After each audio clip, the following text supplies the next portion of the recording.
All right, everybody. This is a video on just a few tips and tricks on taking out your intake manifold. My truck is a F-150 5.4 liter XLT. It's a 3-valve Triton, 2007. So the reason I'm making this video is because I had to kind of get my bearings straight from a couple videos and reading some stuff online. There wasn't just one source I can go to that had all my answers to my questions. So I'm sorry I didn't film this when I was taking it out, but I figure it's a better visual aid than to do this now than taking it out. So first things first, you're gonna disconnect your battery cable. You need to drain your coolant. So my truck, can't really see it right here, there's a valve that you can unscrew and it drains the coolant. You just need it down below the level of your intake manifold. You don't need to drain the whole system. And then next, you take off your air box off the top. So that sits on top of the throttle body, so that comes off. You take off the air intake as well. Once that's off, what you need to do is undo your serpentine belt. Your tensioner pulley is down over on this side over here. Once you undo your serpentine belt, you can then loosen these two 10mm bolts for your alternator. That lifts straight up, and I just kind of set that out of the way. On the air box, I forgot to mention that you have connectors.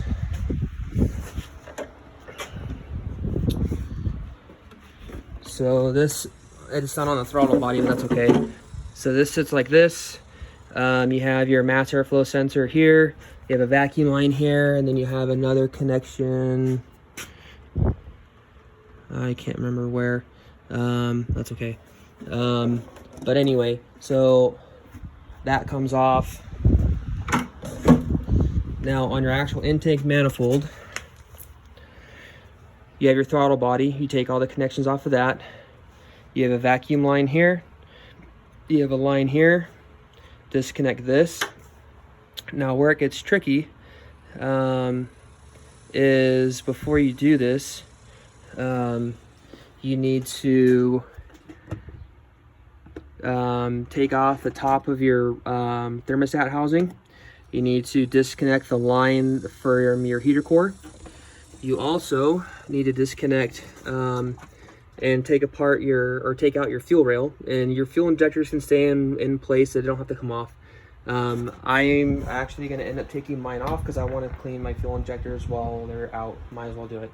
They're pretty dirty. But so you take off all the connections for each of your fuel injectors. This is a high pressure fuel line. It does have pressure in it, and you don't need to drain fuel per se.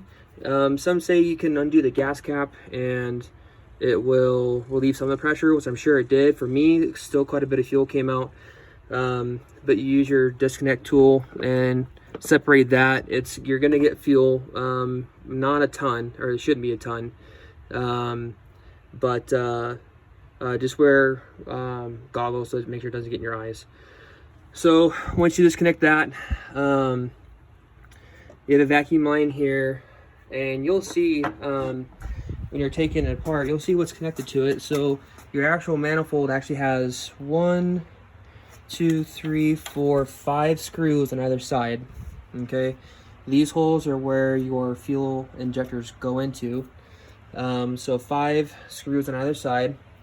Now, what the tricky part about this is, and what they don't tell you, and this is why I'm making this video, is that on the back side, so this is where the firewall is right here. So on the back side, on this bolt right here, that big wire harness right there has a tab right there. That tab attaches to this bolt right here with an 8mm nut. So you have to take that nut off, and that's probably the biggest pain in the butt. Now, for some reason, Ford, when they assembled this, there's a sensor that goes to the bottom and underneath the manifold. Now they ran this over this control arm for some stupid reason, but it attaches right there. But they ran it up and over. I don't know why. I'm probably not going to put it back that way. And then also there's a vacuum line right here. So what I had to do was, when I loosened all my bolts and I started to pull it out, I couldn't get it all the way out, obviously, but I was able to reach up underneath. I could pull off that vacuum line there. I could pull off that connector there, and then the manifold just came out. Again, make sure while your manifold's off that nothing goes in here. Keep those clean. I'm fixing to clean them right now. I had to do some other work. I didn't have to do anything with my manifold. I just had to get it out of the way. I had a code P0119, which is basically the cylinder head temp sensor. I replaced it a little while ago, and I kept getting the code, and it turns out that the wiring harness that goes from the sensor that goes in this hole right here, the wiring harness that goes from here to that connection, the wire the copper inside completely split and broke and then pierced through the sheath. And so P0119 is an intermittent electrical signal from the Ford. Some of the codes will read the engine coolant temp sensor. Ford calls it a cylinder head temp sensor. Some trucks have both. This truck only has one. It functions as both. And so again, it is this sensor right here that goes in here. But anyway, that's for another video. But I just wanted to give a couple of tips and tricks on taking out this manifold. And you got to be careful because it is plastic.